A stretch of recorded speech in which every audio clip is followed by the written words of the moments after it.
Vocês não acham que seria uma ajuda enorme se as vítimas de crimes misteriosos pudessem voltar e indicar quem foram seus assassinos? Pois é, no caso criminal dessa noite, com direito a assombrações, eu vou contar um caso exatamente assim. A vítima ajudou nas investigações e levou os policiais até seu assassino.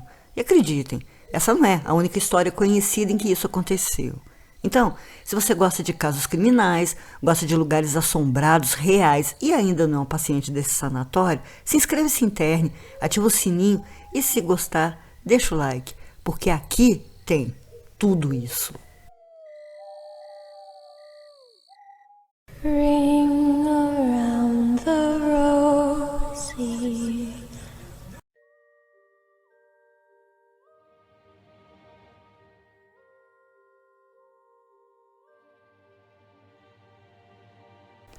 Boa noite, eu sou a doutora Plague, abrindo as portas do sanatório. Essa noite tem caso criminal, um pouquinho diferente, porque também é uma história de assombração. Em 21 de fevereiro de 1977, era aproximadamente aí umas 10 horas da noite, quando o Corpo de Bombeiros de Chicago, no estado de Illinois, atendeu uma chamada sobre um incêndio. O zelador tinha percebido fumaça que vinha do apartamento onde morava Teresita Bassa, de 48 anos. Imediatamente ligou para a emergência. E quando chegaram ao local e arrombaram a porta, os bombeiros nem tiveram muito trabalho para conter as chamas, porque estavam ainda no começo. Mas isso ia ser o menor dos pepinos para ser descascado, porque depois do fogo ter sido controlado, eles encontraram um corpo nu. Estava debaixo de um colchão e atravessado por uma faca de açougueiro. Era claro que a vítima não morreu por causa do incêndio, mas era claro que quem a matou tentou encobrir tudo, atirando fogo ao cadáver. Assim que a polícia foi chamada, as investigações logo começaram. Havia indícios de crime sexual, mas depois o legista constatou que ela não tinha sido abusada. E, para piorar, muitas evidências físicas tinham sido destruídas pelo fogo. Não ia ser uma investigação fácil. Havia poucas pistas a seguir e todas elas foram descartadas. Havia uma sigla, AS, encontrada na cena do crime. Também foi investigada, só que não fazia sentido porque ninguém conseguiu decifrar. Só sabiam que eram as iniciais de um nome. O jeito, então, foi se concentrar no namorado de Teresita. Eles tinham brigado dias antes e ele se tornou o principal suspeito. E a coisa embolava cada vez mais. Não havia testemunha. E apesar do namorado ser o suspeito, o único, coitado, nada, além da discussão dos dois, o colocava na cena do crime. Não havia também motivo para alguém querer matar Teresita. A mulher não tinha inimigos, não tinha nem desafetos, estava acima de qualquer suspeita. E também não foi possível saber se tinham roubado alguma coisa. Teresita Bassa saiu das Filipinas na década de 1960 com o sonho de estudar música nos Estados Unidos, mas acabou se formando como terapeuta respiratória e no trabalhar no Edgewater Hospital em Chicago, e se destacou muito na profissão. E sua vida era essa, ou seja, quem ia querer matar essa mulher? Não tinha nada além de um corpo e a arma do crime. A polícia bem que tentou, mas o caso acabou esfriando. E é aí que a coisa começa a ficar bem interessante.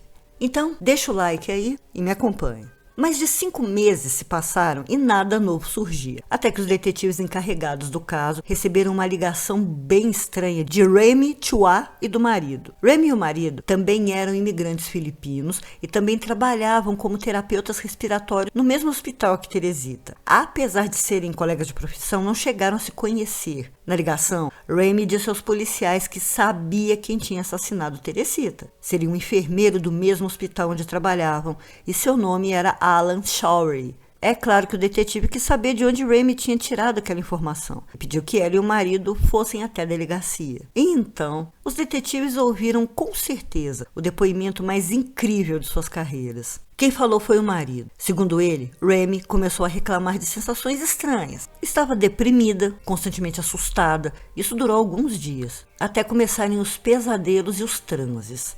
No primeiro transe, Remy, com uma voz estranha, olhou para o marido e disse: "Doutor, eu preciso da sua ajuda." Alguns dias depois, quando voltou cansada do trabalho, Remy tirou um cochilo na sala mesmo. O marido estava ao lado e o coitado quase morreu duro do coração quando viu a mulher de olhos abertos, o encarando e falando de novo com aquela voz que não era dela. Disse que seu nome era Teresita Bassa e pediu para que ele fosse à polícia dizer que seu assassino era Alan Showery, o enfermeiro que trabalhava no hospital.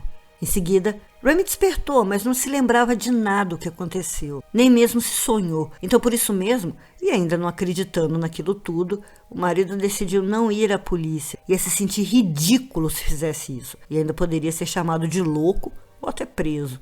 Mas o espírito de Teresita não desistiu. Passaram-se mais alguns dias e Remy entrou de novo em transe. Teresita se manifestou perguntando ao homem por que não tinha ido à polícia. Dessa vez assustado de verdade, sem saber o que responder, e disse que não poderia fazer uma acusação daquela sem provas. E foi aí que o espírito disse que Alan tinha roubado várias de suas joias e dado de presente à namorada. E dessa vez, o marido foi. Mesmo porque se não fosse, o fantasma não ia dar paz nem a ele e nem à mulher. Bastante constrangido, ele contou tudo ao detetive Stácula, que, claro, ficou uma meia hora de boca aberta sem saber o que dizer. O marido deu todas as informações possíveis e contou inclusive lá o lance das joias. Aí eu fico imaginando aqui, o detetive deve ter tratado o marido de Remy igual alguém trata um doido. Deu ali um tapinha nas costas, mandou ele para casa. Ah, vai embora, filho, eu vou fazer o que eu puder. Se foi assim mesmo, não dá para saber. Mas o fato é que ele não podia fazer nada sem provas.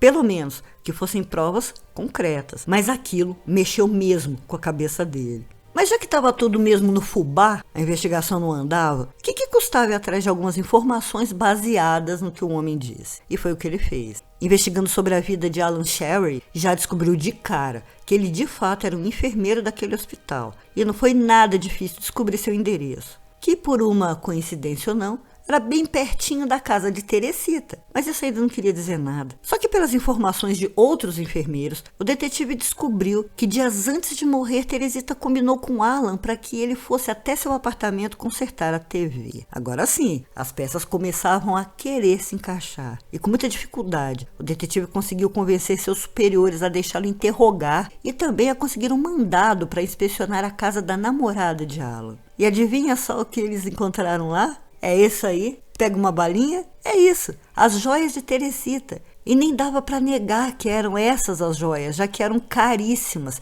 Tinham sido compradas na França pela mãe dela e deixadas como herança. E em 11 de agosto de 1977, Alan Showery foi levado à delegacia e acabou confessando o assassinato. Foi para gaiola, no mesmo dia. Só que o defensor público não acreditou na história de que um espírito teria solucionado o crime. Alegou que Remy teria inventado aquilo para não se comprometer como testemunha, por medo de alguma retaliação por parte do enfermeiro. A outra hipótese do defensor foi que Remy pudesse ter ouvido Alan dizer alguma coisa sobre o crime nos corredores do hospital.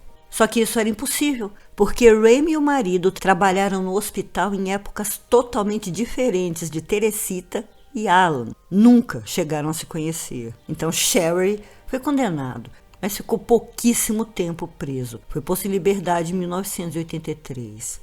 Bom, apesar do crime ter sido solucionado, até hoje fica aquela dúvida no ar. Será que foi mesmo o espírito de Teresita quem passou as informações? Ou o defensor público estava certo em suas hipóteses? Mas o que me interessa mesmo é o que vocês acham.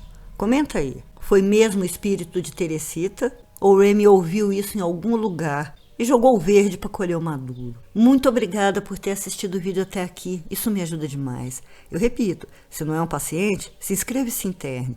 Não esquece de ativar o sininho e se gostar, por favor, deixe o seu like. Logo eu volto com mais um dos nossos casos criminais. Doutora Plague, fechando as portas do sanatório. Boa noite.